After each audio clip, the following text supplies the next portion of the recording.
मैं भी हूँ गाइस। हाँ सब लोग हैं। और लिख के भेजना, कमेंट कर देना।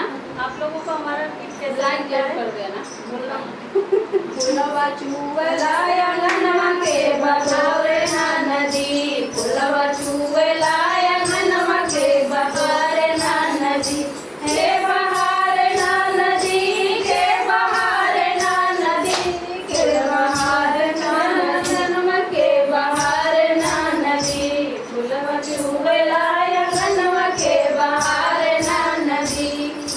चार महीना ननदी गर्मी के दिनवा, चार महीना ननदी गर्मी के दिनवा, के डोलावे ना नदी, के डोलावे ना नदी, तोहरे भैया बिन बेनियमा के डोलावे ना नदी, तोहरे भैया बिन बेनियमा के डोलावे ना नदी, फुलवा चुवेला अंगनवा के बहारे ना नदी, फुलवा चुवेला अंगनवा के बहारे ना नदी, के बहारे ना नदी, के बहारे ना नदी, फुलवा चुवेला अंगनवा के बहारे ना नदी, फुलवा चुवेला अंगनवा के बहारे ना नदी। चार महीना नदी बारह के दिनवा, चार महीना नदी बारह के दिनवा, बनावे ना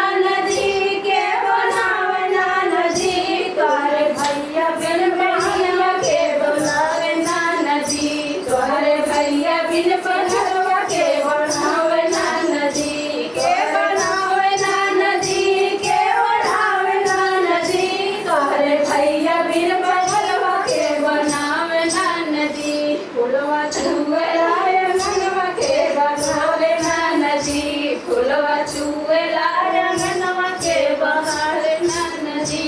चार महीना नदी ठंडी के दिनवा, चार महीना नदी ठंडी के दिनवा, ओढ़ावे ना नदी के ओढ़ावे ना नदी, तोहरे भैया भी